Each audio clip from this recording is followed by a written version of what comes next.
تو فرشتوں نے اللہ کی بارگاہ میں عرض کیا، اے اللہ پاک، تیرے نبی صلی اللہ علیہ وسلم بغیر والد کے رہ گئے۔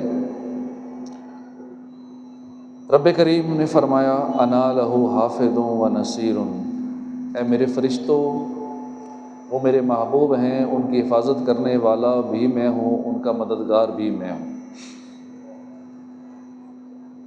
ایک اور روایت میں ہے کہ اللہ پاک نے فرمایا، انا ولیہ و حافظہ و حامیہ و ربہ و عونہ و رازقہ و کافیہ، یعنی اے میرے فرشتوں، وہ میرے محبوب ہیں، میں ہی ان کا والی ہوں، میں ہی ان کا محافظ ہوں، میں ہی ان کا حامی ہوں، میں ہی ان کا رب ہوں، میں ہی ان کا مددگار ہوں، میں ہی ان کا رازق ہوں، اور میں ان کے لیے ہر طرح سے کافی ہوں۔ فصلوا علیہ وتبرکوا باسمہ، یعنی اے فرشتوں، تم میرے محبوب پر درود بھیجو اور ان کے نام مبارک کی برکتیں حاصل کرو۔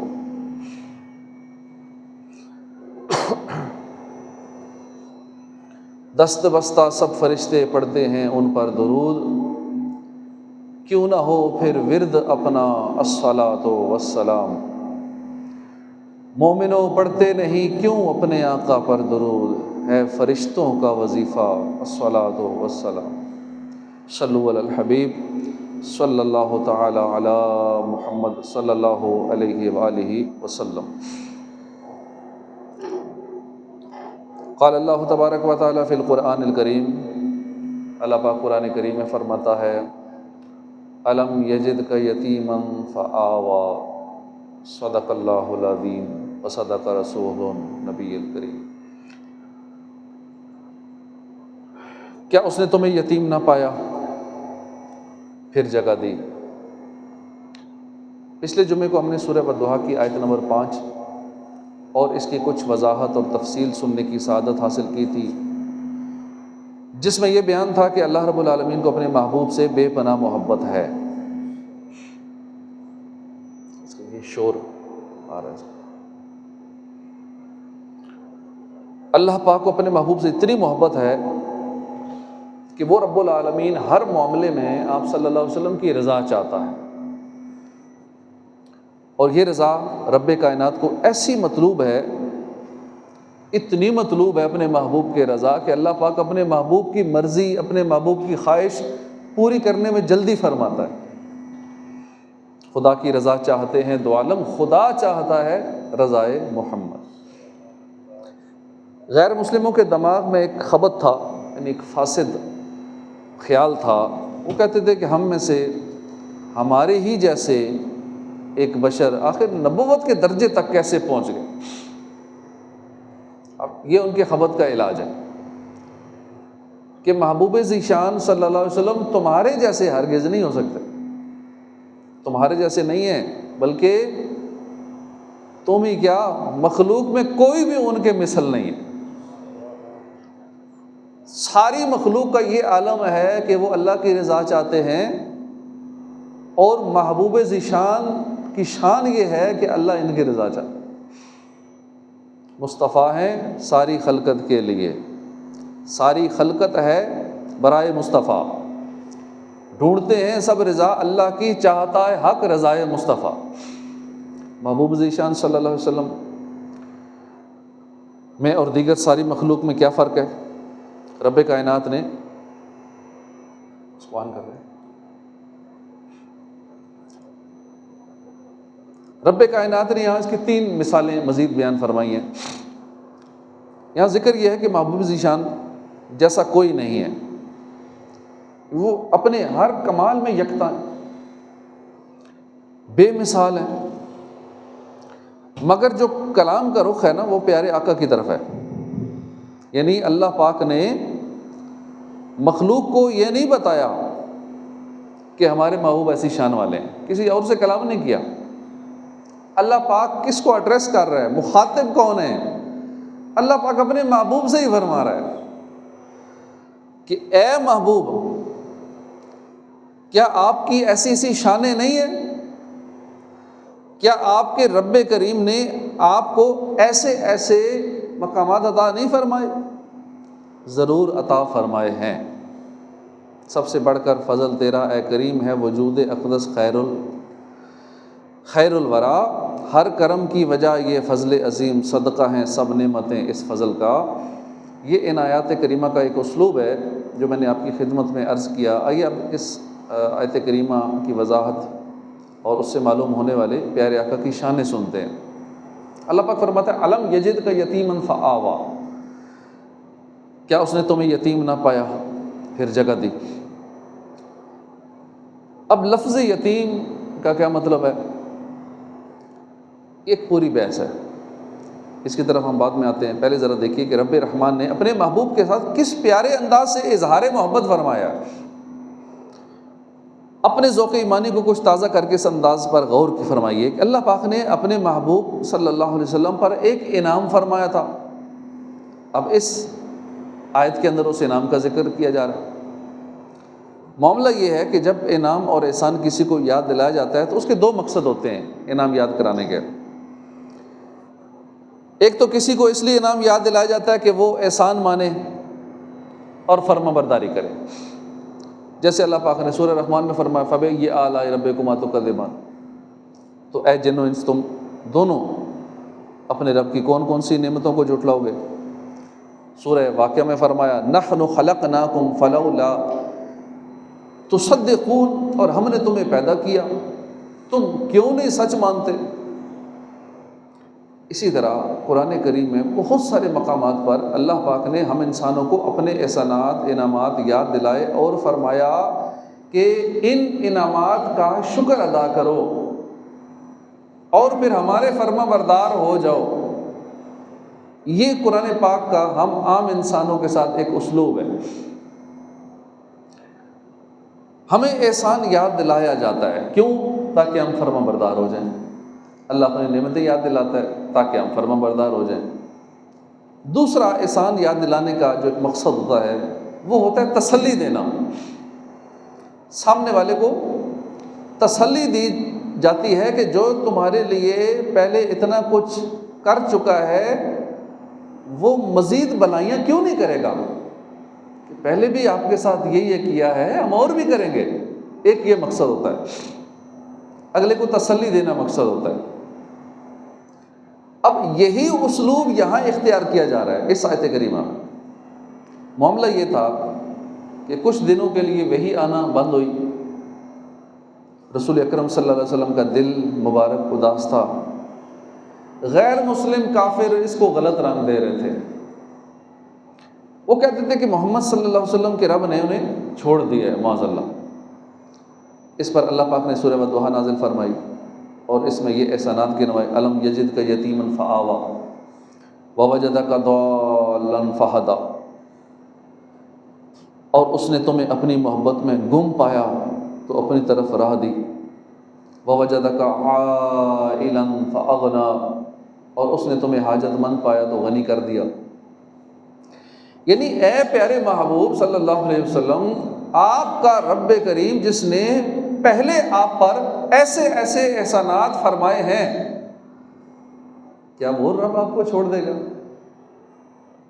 وہ آپ سے ناراض ہوگا؟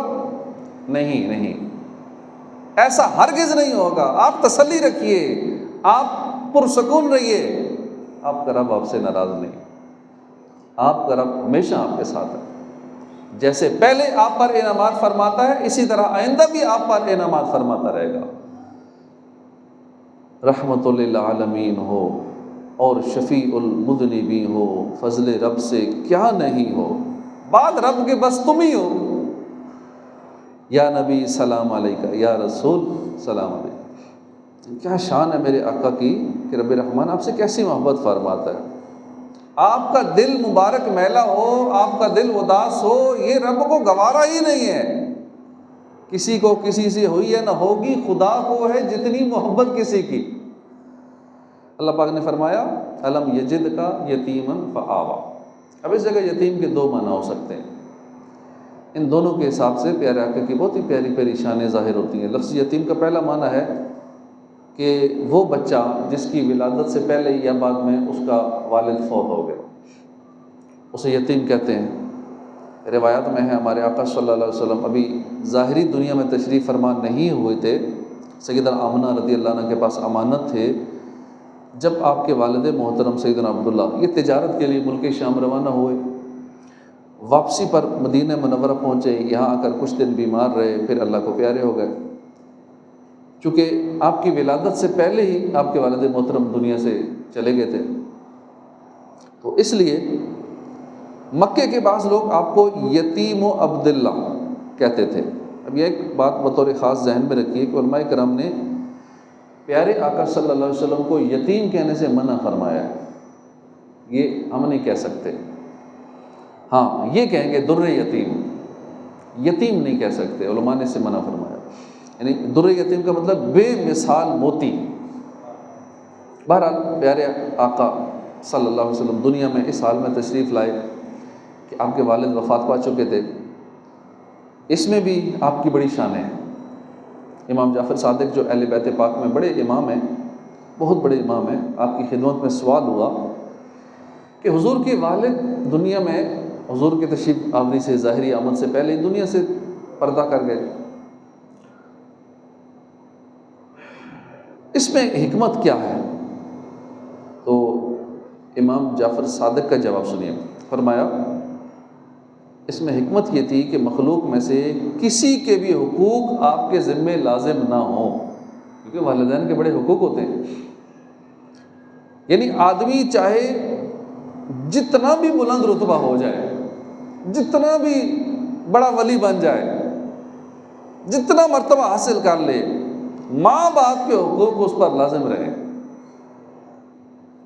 اگر آپ صلی اللہ علیہ وسلم کے والدین دنیا میں تشریف فرما رہتے تو ان کے حقوق محبوب صلی اللہ علیہ وسلم پر لازم ہوتے، مگر رب رحمان کی رحمت کو یہ بھی گوارا نہیں کہ محبوب اس کے ہوں اور ان پر کسی بندے کا حق لازم آئے۔ اس لیے اللہ پاک نے والدین کریمین کو پہلے ہی اپنے پاس بلا لیا تاکہ سب مخلوق آپ کے حقوق ادا کرے، آپ پر کسی کا بھی حق لازم نہ آئے۔ یا صاحب الجمال و یا سید البشر من وجهک المنیر لقد نور القمر لا يمکن الثناء کما کان حقہ۔ بعد از بزرگ، بعد از خدا بزرگ تو ہی، قصہ مختصر۔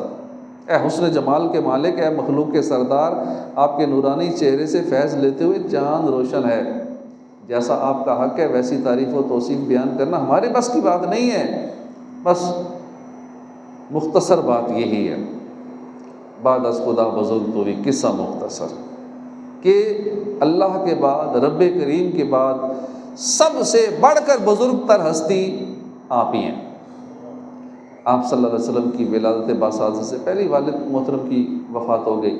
اب اس میں بھی بہت ساری حکمتیں، مثلا آپ یتیموں کے والی بن کر تشریف لائے، لہٰذا اپنا بچپن مبارک بھی اس حالت میں بسر فرمایا۔ ہمارے عام طور پر جب ہم کسی سلجھے ہوئے سنجیدہ باسلیقہ کسی اچھے بچے کو دیکھتے ہیں تو ہمارے ذہن میں آتا ہے کہ اس کے والدین نے بڑی اچھی تربیت کی ہے۔ جب کسی کو اچھا کام کرتے دیکھتے ہیں، پوچھتے ہیں کس کے بیٹے ہو، پتہ ہے جائے کہ فلاں کا بیٹا ہوں، تو کہتے ہیں ہاں بڑی فلاں کی اولاد باسلیقہ ہے، بڑی اس نے اچھی تربیت کی ہے۔ اب پیارے آقا صلی اللہ علیہ وسلم کی زندگی مبارک کو دیکھیے، بچپن شریف ہی میں حضور کی ہر ادا سے حسن چھلکتا تھا، ہر انداز ہی حضور کا نرالا ہوتا تھا، ہر انداز ہی با کمال تھا، حضور کی ادائیں نرالی تھی، ہر طریقے میں سلیقہ ہی سلیقہ تھا۔ اب ایسا ممکن تھا کہ کوئی آپ صلی اللہ علیہ وسلم کی اداؤں کو دیکھ کر یہ کہتا کہ عبداللہ کی تربیت کیسی اچھی تھی، کہ حضرت عبداللہ رضی اللہ عنہ کی تربیت کا نتیجہ ہے، آمنہ رضی اللہ عنہا کی تربیت کا نتیجہ ہے، اپنے بیٹے کی بہت اچھی تربیت کی ہے۔ اب اللہ پاک کی غیرت کو ہرگز یہ گوارا نہیں تھا کہ والدین کریمین کو اس لیے پہلے ہی اپنے پاس بلا لیا تاکہ دیکھنے والے جان لیں کہ آپ صلی اللہ علیہ وسلم کے پیارے پیارے اخلاق، آپ کی نورانی ادائیں، با کمال اور بے مثال انداز، یہ والدین کی تربیت کا نتیجہ نہیں ہے بلکہ خاص یہ رب کی عنایات۔ تیرے خلق کو حق نے عظیم کیا، تیرے خلق کو حق نے عظیم کہا، تیری خلق کو حق نے جمیل کیا، کوئی تجھ سا ہوا ہے نہ ہوگا شاہ، تیرے خالق حسن ادا کی قسم۔ عربی لغت میں لفظ یتیم کا ایک معنی ہے یونیک، منفرد، یکتا۔ مثلا بے مثال موتی کو کہتے ہیں در یتیم، علم یجد کا یتیمن فآوا۔ اس لحاظ سے معنی یہ ہوگا کہ اے پیارے محبوب صلی اللہ علیہ وسلم، آپ اپنی قوم میں، اپنے قبیلے میں، اپنے شہر میں، بلکہ ساری مخلوق میں یکتا و بے مثال ہے۔ لہٰذا اللہ پاک نے آپ کو جانثار صحابہ عطا کر کے غلبہ فرما دیا۔ اس میں اب صحابہ کرام کی بھی شان کا اظہار ہے کہ اس صورت میں جو لفظ ہے نا فآوا، علم یجد کا یتیمن فآوا کا مصداق صحابہ کرام ٹھہرتے ہیں، یعنی پیارے محبوب ہر کمال میں، ہر مثال میں آپ یکتا ہیں، بے مثال ہیں۔ لہٰذا آپ کو تمام نبیوں کے صحابیوں کی نسبت صحابہ بھی بے مثال عطا فرمائے۔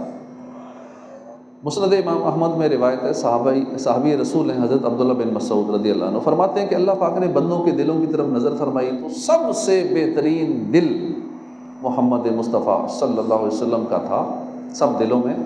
لہٰذا آپ کو رب رحمان نے نبوت اور رسالت کے لیے منتخب فرمایا۔ پھر رب کریم نے باقی بندوں کے دلوں کی طرف نظر فرمائی تو صحابہ کے دلوں کو سب سے بہترین پایا، لہٰذا انہیں نبی کریم کی خدمت اور دین پر قربانیوں کے لیے منتخب فرما لیا۔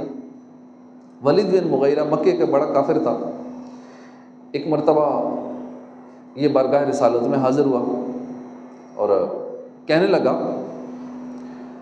اگر نبوت واقعی کوئی بڑا منصب ہے یہ تو پھر مجھے ملنا چاہیے تھا، اس منصب کے لائق تو میں ہی تھا۔ اب ذرا اس کی بے وقوفی دیکھیے کہ اس نے منصب نبوت کا معیار کیا رکھا ہے، کہنے لگا کہ میں نبوت کا زیادہ حقدار ہوں۔ کیوں؟ اس لیے کہ میں عمر میں بڑا ہوں، اس لیے میرے پاس مال زیادہ، دولت زیادہ، اس لیے معاشرے میں زیادہ وہ ہوں بڑا آدمی۔ اسی طرح ابو جہل بولا میں اس وقت تک ایمان نہیں لاؤں گا جب تک مجھے نبی نہ بنا دیا جائے۔ اب ان کی بے وقوفیاں دیکھیے، ابو جہل کی، ولید بن مغیرہ کی۔ یعنی یہ کہنا چاہ رہے تھے کہ اللہ پاک نے اگر نبی بنانا ہی تھا تو محمد صلی اللہ علیہ وسلم کا انتخاب کیوں کیا، ہمیں کیوں نہیں بنایا؟ وہ بھی تو ہم جیسے ہی ہیں، آج کل بھی کہتے ہیں نا ہم جیسے ہی ہیں، بلکہ عمر میں بھی ہم بڑے ہیں، مال میں بھی ہم زیادہ مالدار ہیں، سرداریاں بھی ہمارے پاس ہیں، لہذا نبوت کے حقدار بھی زیادہ ہم ہیں۔ اللہ پاک نے اس پر یہ آیت کریمہ نازل فرمائی اللہ اعلم حیث یجعل رسالتہ، اللہ اسے خوب جانتا ہے جہاں وہ اپنی رسالت رکھے۔ مطلب یہ کہ اے ابو جہل، اے ولید بن مغیرہ، تم بے وقوف ہو، نبوت کسبی نہیں ہے کہ مال یا اعمال کے بدلے میں مل جائے، یہ نبوت تو اللہ کا خاص عطیہ ہے، جیسے چاہتا ہے چن لیتا ہے۔ جیسے قیمتی موتی گھڑے مٹکے میں نہیں رکھا جاتا، اس کے لیے خاص قسم کی تجوری بنائی جاتی ہے، یوں ہی نبوت کا قیمتی موتی بھی یہ خاص کمالات والوں کو ہی عطا کیا جاتا ہے، اور جن کو نبوت دینی ہو رب رحمان شروع ہی سے انہیں خاص کمالات عطا فرما کے پیدا فرما۔ امام فخر الدین رازی بہت بڑے عالم دین ہیں، مفسر قرآن ہے، آپ نے بہت کمال کا علمی نقطہ بیان فرمایا۔ فرماتے ہیں کہ اگرچہ نبوت کسبی نہیں ہے، اعمال سے حاصل نہیں کی جا سکتی، یہ خاص اللہ کا انتخاب ہے، البتہ رب کریم نے جنہیں نبوت کے لیے منتخب فرماتا ہے اللہ کریم، یہ ضروری ہے کہ وہ روحانی طاقتوں میں بھی، جسمانی طاقتوں میں بھی اپنی امت سے ارفع و اعلیٰ ہوں۔ لہذا انبیاء کرام کو دیکھنے کی طاقت بھی سب سے زیادہ عطا کی جاتی ہے، سننے کی طاقت بھی سب سے زیادہ عطا کی جاتی ہے، سونگنے کی طاقت بھی سب سے زیادہ عطا کی جاتی ہے، چھونے کی طاقت بھی سب سے زیادہ عطا کی جاتی ہے۔ آپ کو ہر طاقت، جسمانی طاقت، روحانی طاقت سب سے زیادہ عطا کی جاتی ہے، عقل و فہم سب سے زیادہ عطا کیا جاتا ہے، سمجھنے کی طاقت ساری امت سے زیادہ عطا کی جاتی ہے۔ پھر اس کے ساتھ ساتھ ان کی روح بھی باقی ساری مخلوق کی روحوں سے زیادہ لطیف ہوتی ہے اور زیادہ پاک اور صاف ہوتی ہے۔ اب دیکھیے ابو جہل کہتا ہے نبوت مجھے ملنی چاہیے، ولید بن مغیرہ کہتا ہے مجھے ملنی چاہیے. اب عمیر ثقفی یہ کہتا ہے نبوت مجھے ملنی چاہیے.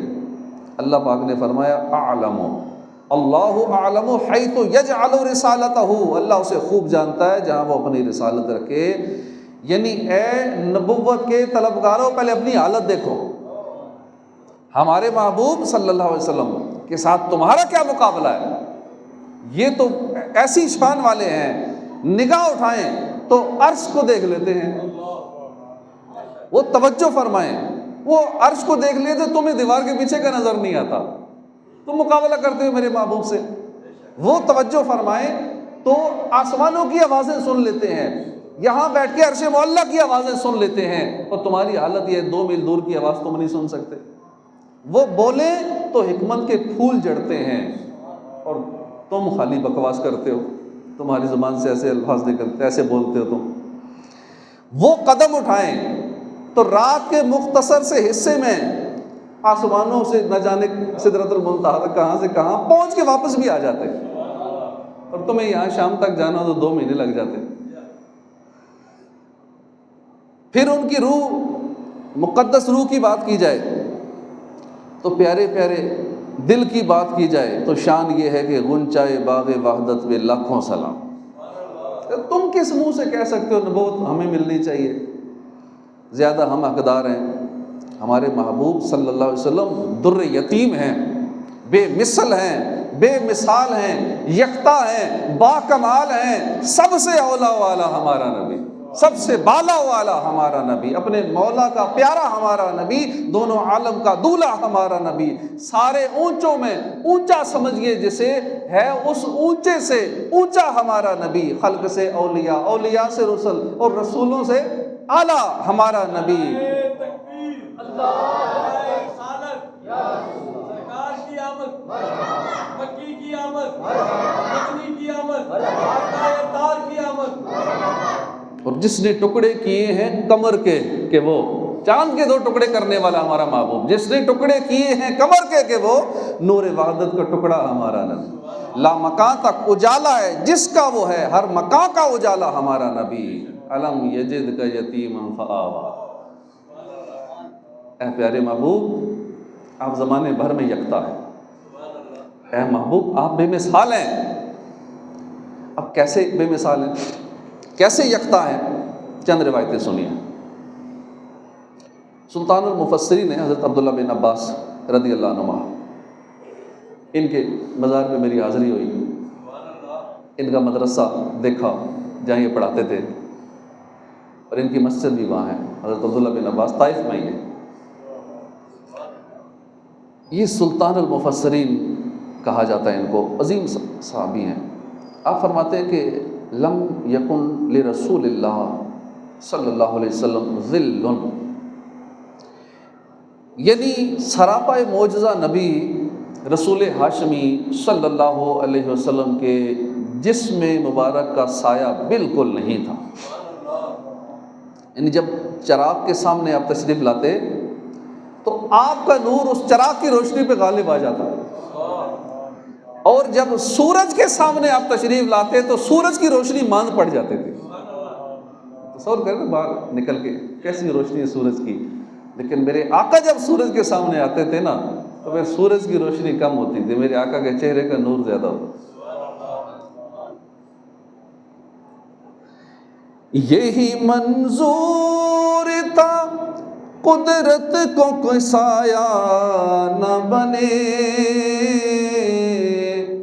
ایسے یکتا کے لیے ایسی ہی یکتائی ہو، ایسے یکتا کے لیے ایسی ہی یکتائی ہو.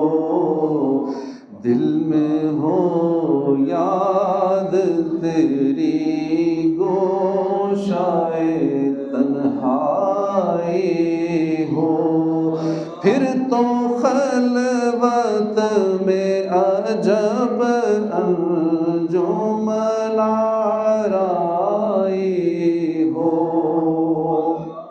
مسلمانوں کی پیاری امی جان حضرت عائشہ صدیقہ فرماتی ہیں کہ نور والے آقا صلی اللہ علیہ وسلم جب لمبے قد والوں کے درمیان چلتے تھے تو اس وقت چھوٹے قد والے نظر نہیں آتے تھے، حضور کا قد ان سے بڑا نظر آتا تھا، حالانکہ قد درمیانہ تھا۔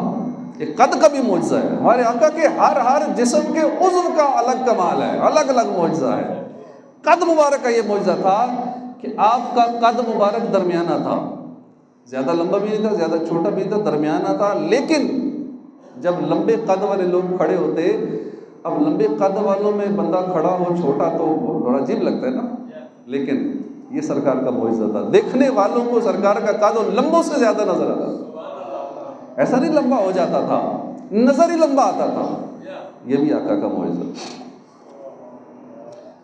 تیرا قد تو نادر دہر ہے، کوئی مثل ہو تو مثال دے، نہیں گل کے پودوں میں ڈالیاں کہ چمن میں سرور چماں نہیں، کہ چمن میں سرو چماں نہیں، یعنی آپ کا قد مبارک زمانے بھر میں ایک عجیب تحفہ ہے، اس کی کوئی مثال ہو تو مثال دی جائے۔ چمن میں گلاب کے پودوں کی سیدھی ڈالیاں ہوں یا سرو کا تناور درخت ہو، وہ آپ کے ناز و انداز سے چلنے والے خوبصورت قد کی مثال نہیں ہو سکتا، حضور کے قد کی مثال نہیں دے سکتے، ایسے بے مثال قد۔ حدیث کی مشہور کتابوں میں ترمذی، ابن ماجہ، مسند امام احمد کی روایت ہے کہ ایک روز حضور نے فرمایا کہ بے شک میں وہ دیکھتا ہوں جو تم نہیں دیکھتے، میں وہ سنتا ہوں جو تم نہیں سنتے۔ بے شک آسمان چرچرایا تو میں نے آسمان کے چرچرانے کی آواز بھی سنی، اور آسمان میں 4 انگل بھی ایسی جگہ نہیں ہے جہاں کوئی فرشتہ سجدہ نہ کر رہا۔ اب دیکھیے، ایک تو آسمان کی آواز سن لی، سننے کی طاقت دیکھیے میرے آقا کی، اور دوسری دیکھنے کی طاقت دیکھیے کہ میرے آقا دیکھ رہے ہیں کہ 4 انگل برابر بھی جگہ نہیں ہے۔ اس کا مطلب ہے سارے آسمانوں کو ایک نظر میں ملاحظہ فرما لیتے ہیں، 4 انگل بھی جگہ نہیں ہے جہاں کو فرشتہ سجدہ نہ کر۔ نگاہ مصطفیٰ کا کمال دیکھیے، زمین تو زمین رہی، آسمان یہ زمین سے بہت بڑا ہے، لیکن میرے آقا صلی اللہ علیہ وسلم زمین پر رہ کر آسمان کا مشاہدہ کر لیتے ہیں۔ کتنا گہرا مشاہدہ ہے، کتنا ڈیپلی دیکھتے ہیں آسمان کو بھی، کہ 4 انگل جگہ بھی آپ کی نگاہوں سے پوشیدہ نہیں ہے۔ سبحان اللہ، کیا شان ہے۔ پھر سماعت مصطفیٰ دیکھیے، آسمان یہاں سے ہزاروں کلومیٹر دور ہے، ہم جیسے بندے تو ایک کمرے سے دوسرے کمرے کی آواز صحیح نہیں سن سکتے، لیکن میرے آقا کے کان مبارک ایسے ہیں کہ زمین پر بیٹھ کر ہزاروں کلومیٹر دور آسمان کے چرچرانے کی آواز بھی سن لیتے ہیں۔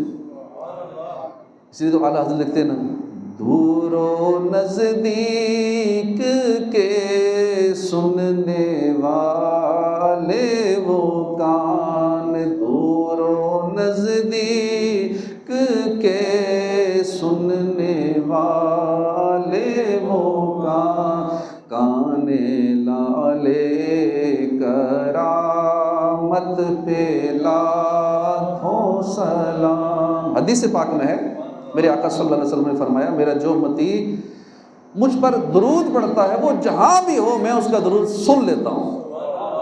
کیا عظیم الشان سماعت۔ درود پاک پڑھنے والے درود پڑھتے ہیں، کوئی پاکستان سے پڑھ رہا ہے، کوئی افغانستان سے پڑھ رہا ہے، کوئی ترکستان سے پڑھ رہا ہے، ازبکستان سے پڑھ رہا ہے، کوئی افریقہ سے پڑھ رہا ہے، امریکہ سے پڑھ رہا ہے، UK یورپ سے پڑھ رہا ہے، دنیا کے 200-250 ملکوں سے کہیں سے بھی درود پاک پڑھ رہا ہے، کسی مقام سے پڑھ رہا ہے، جب بھی پڑھ رہا ہے، جس وقت بھی پڑھ رہا ہے، میرے آقا سن لیتے ہیں۔ ہر وقت دنیا میں درود پاک پڑھ رہا ہے، کوئی لمحہ ایسا نہیں ہے کہ جب کوئی درود پاک نہ پڑھ رہے ہوں، لاکھوں کروڑ درود پاک پڑھ رہے ہیں، لیکن میرے آقا سب کا درود پاک سن رہے ہیں، سنتے بھی ہیں، جانتے بھی ہیں کون پڑھ رہا ہے، ہر ایک کو پہچانتے بھی ہیں، اور جب چاہیں جواب بھی ارشاد فرماتے ہیں۔ کہ میرے آقا کی شان سننے کی طاقت ہے، دن ہو رات ہو صبح و شام کوئی وقت ایسا نہیں ہے جب عاشقان رسول درود پاک کے نذرانے نہ پیش کر رہے ہوں، لیکن میرے آقا سنتے ہیں، اور دور سے بھی سنتے ہیں، قریب سے بھی سنتے ہیں، واللہ وہ سن لیں گے تو فریاد کو پہنچیں گے۔ اتنا بھی تو ہو کوئی جو آہ کرے دل سے کوئی دکھی دل والا، کوئی درد سے آہ سے ایک بار اپنے آقا کو یاد تو کرے، پھر دیکھے کہ وہ مدد کو پہنچتے ہیں یا نہیں۔ واللہ وہ سن لیں گے اور فریاد کو پہنچیں گے، اتنا بھی تو ہو کوئی وہ آہ کرے دل سے۔ اے عاشقان رسول، ہمارے آقا صلی اللہ علیہ وسلم سراپا معجزہ ہے۔ اب حضور کے منہ مبارک کی دیکھ لیں، جن کی ہم زیارت بھی کرتے ہی رہتے ہیں، صدیاں گزر گئی ہیں، آج بھی حضور کے منہ مبارک اسی طرح صحیح سلامت ہے، اور آج بھی منہ مبارک کی برکت سے شفا ملتی ہے، منہ مبارک کی برکت سے مصیبتیں پریشانیاں دور ہوتی ہیں۔ سرکار صلی اللہ علیہ وسلم کے مبارک ہاتھوں کی بات کریں تو ان ہاتھوں کی برکت سے شفا ملتی ہے۔ وہ ہاتھ جس چیز کو چھو جائیں نا اسے زندگی بخش دیتے ہیں۔ وہ ہاتھ، ایک مرتبہ ایک آسیب زدہ حاضر ہوا، میرے آقا صلی اللہ علیہ وسلم نے اس آسیب زدہ پر اپنا ہاتھ پھیرا، اس کو شفا ملی۔ حضرت قتادہ رضی اللہ عنہ کی آنکھ نکل گئی، آپ نے اپنے مبارک ہاتھ سے آنکھ کا ڈیلا آنکھ میں دوبارہ رکھ دیا، نظر پہلے سے بھی تیز ہو گئی۔ حضرت عبداللہ کی ٹانگ ٹوٹ گئی، حضور نے اپنے مبارک ہاتھ سے وہ ٹانگ جوڑ دی، وہ صحیح سلامت ہو گئی۔ غزوہ بدر کے موقع پہ حضرت عکاشہ کی تلوار ٹوٹ گئی، میرے آقا نے اپنے مبارک ہاتھ سے ایک لکڑی توڑ کے، درخت کی لکڑی کا ایک ڈنڈا توڑ کے ان کو پکڑا دیا، وہ چمکدار تلوار بن گئی۔ یہ میرے آقا کے ہاتھوں کی شان ہے۔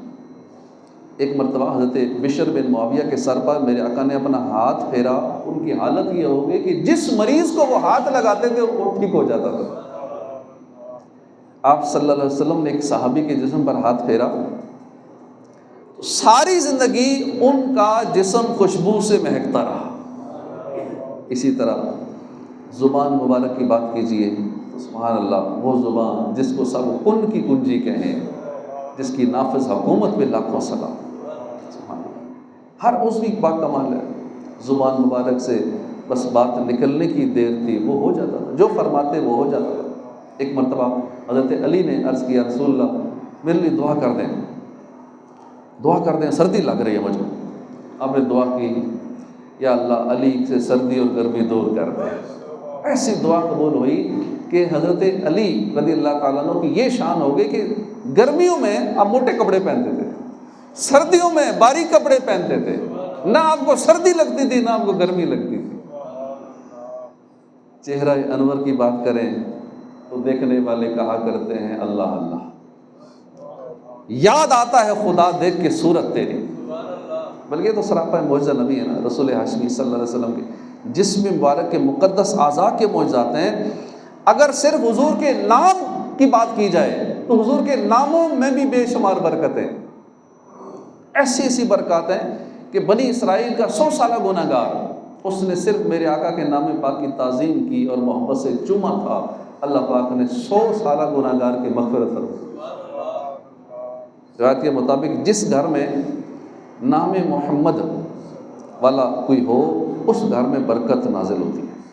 ایک حدیث پاک میں، جس نے اپنے بچے کا نام میری محبت میں محمد رکھا تو وہ نام رکھنے والا اور جس کا نام محمد رکھا گیا یہ دونوں جنت میں جائیں گے۔ یہ ہے میرے آقا کے ظاہری جسم مبارک کے کمالات۔ جب ظاہری جسم کی یہ شان ہے تو پھر روح کے کمالات کیا ہوں گے؟ جب جسم ایسا لطیف ہے، جسم ایسا باکمال ہے کہ ساری مخلوق کی جو روحیں ہیں ان کی روحوں کے برابر وقت کے غوث کی روح کی لطافت ہوتی ہے، اور 70 غوث کے روحوں کی لطافت ہو تو میرے آقا کے جسم کی لطافت کے برابر ہوتی ہے۔ یہ جسم کی لطافت، روح کی بات نہیں ہو رہی۔ یہ ایسا لطیف جسم ہے، ہمارے بھی روح ہے، روح لطیف ہے ہماری، اور وہ بھی گناہ کرنے سے اس کی لطافت میں کمی آ جاتی ہے۔ جتنی نیکیاں زیادہ کرتے ہیں، عبادت کرتے ہیں، روح کی لطافت بڑھتی جاتی ہے۔ یعنی روح، ہمارا جسم کثیف ہے نا، روح لطیف ہے، لیکن میرے آقا صلی اللہ علیہ وسلم کا جسم مبارک کثیف بھی تھا، لطیف بھی تھا۔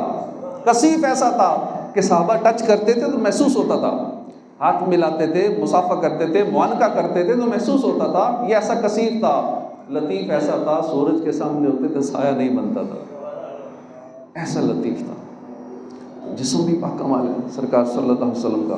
ہم جیسوں کا ناقص علم ان محبوب ذیشان صلی اللہ علیہ وسلم کے روحانی کمالات تک تو رسائی ہی نہیں رکھتا۔